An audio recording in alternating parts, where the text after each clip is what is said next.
The headlights of Ray's truck cut through the darkness, a tunnel of light in a sea of trees. Rural Maine. He was 2 days ahead of schedule, 2 days closer to home. He gripped the steering wheel, knuckles bone white.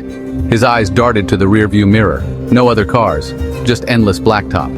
He hadn't seen another soul for hours, not since that last gas station, the one with the flickering neon sign and the cashier who barely looked up. "You ain't from around here, are ya?" the cashier had rasped. Ray just shook his head. He should have kept driving. The air in the cab felt heavy. He cracked a window. The scent of pine needles and damp earth rushed in. It should have been calming. It wasn't. The silence was broken only by the hum of the engine and the rhythmic thud of tires on asphalt, a lonely symphony. A flicker of movement in the headlights. It was subtle, almost imperceptible, but enough to catch Ray's attention. Ray's foot hovered over the brake, his instincts kicking in. He wasn't sure what he saw, but he knew he had to be ready. A figure stood by the side of the road. Tall, gaunt, almost skeletal. It was like something out of a nightmare, a shadow given form. It wore a long coat that seemed to blend into the night. The fabric moved slightly with the breeze, making it seem almost alive. It was just standing there, watching. Its presence was unnerving, a silent sentinel in the darkness. His heart hammered in his chest. Each beat echoed in his ears, a reminder of his vulnerability. He gripped the steering wheel tighter, his knuckles turning white. The leather felt cold and unyielding under his fingers. He forced himself to look away, back to the road. "Don't engage. Don't make eye contact." He repeated the mantra in his head, trying to calm his racing thoughts. His mind raced. Was it a hitchhiker? In the middle of nowhere? At this hour? The questions swirled, each more unsettling than the last. He glanced back in the rearview mirror. The figure was gone, vanished, as if it had never been there at all. He told himself it was just his imagination. The long hours on the road, the isolation playing tricks on his mind. But doubt lingered, gnawing at the edges of his thoughts. He tried to ignore the prickling sensation on the back of his neck. It felt like 1,000 tiny needles, a constant reminder of his unease. Another flicker. This time there were two figures. They appeared suddenly, as if conjured by the darkness itself, standing silently by the roadside, shrouded in darkness. Their forms were indistinct, blending into the night like phantoms. Their eyes, two glowing embers, followed his truck as he passed. They seemed to burn with an unnatural light, piercing through the darkness and into his soul. The hair on the back of his neck stood on end. He tried to shake off the feeling. He switched on the radio, desperate for any sound that wasn't the deafening silence of the night. Static. He slammed his hand against the dashboard. Damn it! He caught glimpses of more figures as he drove, always in the shadows, always watching. Men and women in clothes that seemed to belong to another era. Their faces were etched with a sorrow that chilled him to the bone.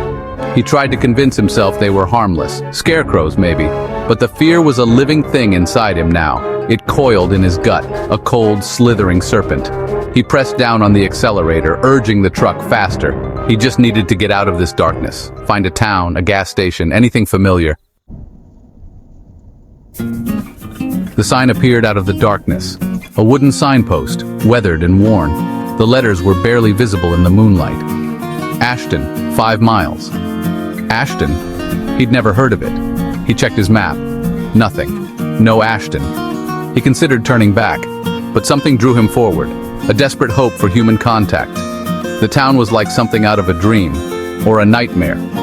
Victorian houses lined a single street, their paint peeling, their windows dark. A gas lamp flickered on a corner, casting long, distorted shadows. The silence was absolute. No wind, no insects, no signs of life. He parked the truck in front of a diner, the only building with lights on. Rosie's Diner, the sign read, its neon flickering erratically. He hesitated, then stepped out into the stillness. He could hear the sound of his own breathing echoing in the silence. He pushed open the door to the diner. A bell jangled overhead, its sound echoing in the stillness. The diner was empty except for a lone woman sitting at the counter, her back slightly hunched as if carrying the weight of countless stories. She had a kind face, etched with lines that spoke of both joy and sorrow, framed by wisps of gray hair that seemed to shimmer in the dim light. She looked up as he entered, her eyes meeting his with a gaze that felt both welcoming and distant, her eyes filled with a strange sadness as if she knew more than she let on.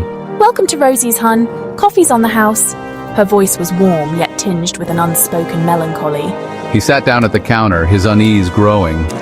The diner was spotless, almost too clean, but the air hung heavy with the weight of forgotten years, as if the walls themselves held memories of a time long past.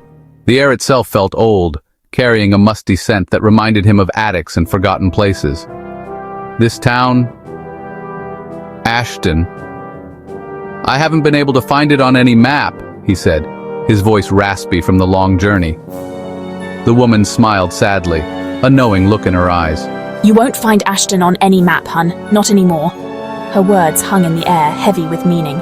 She poured him a cup of coffee. It smelled strange, musty, like old books, and carried a hint of something he couldn't quite place. He took a hesitant sip. It was cold, sending a shiver down his spine.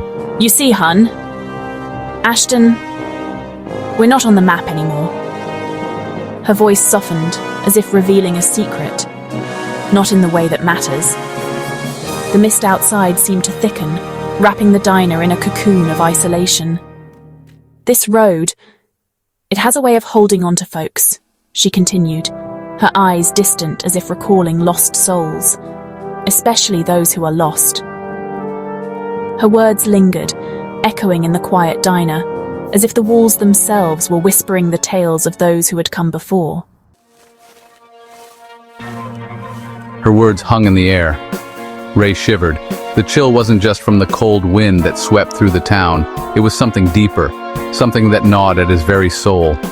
He glanced out the window, hoping to find some solace in the familiar sights of the rural street. But the comfort he sought was nowhere to be found. The figures he had seen on the road, they were there, standing in the shadows across the street, watching the diner, watching him. Their presence was a constant reminder of the unknown dangers lurking just beyond the light. Ray, who are they? He whispered, his voice trembling.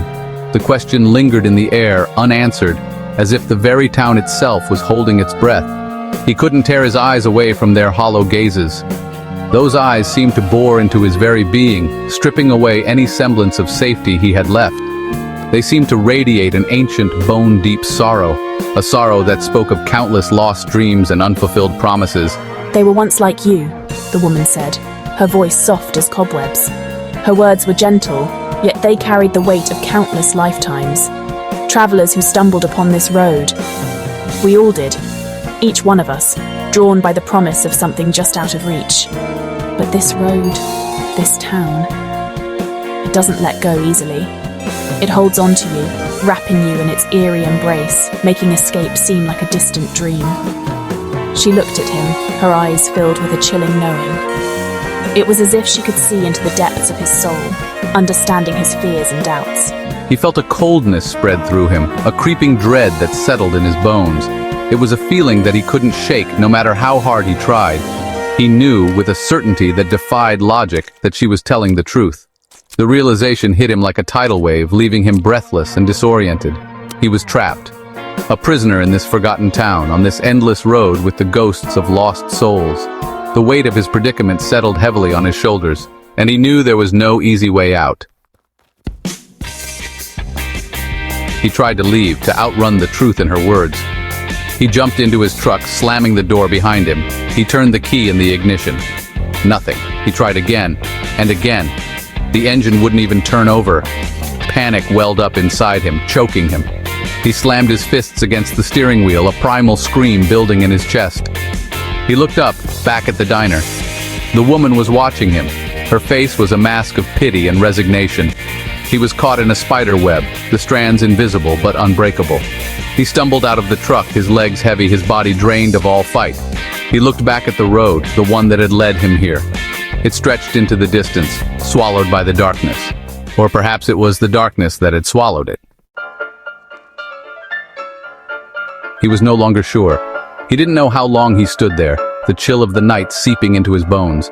Time seemed to have lost all meaning. The world outside Ashton ceased to exist. He was adrift in a sea of shadows, the town his only anchor. He looked at the figures across the street.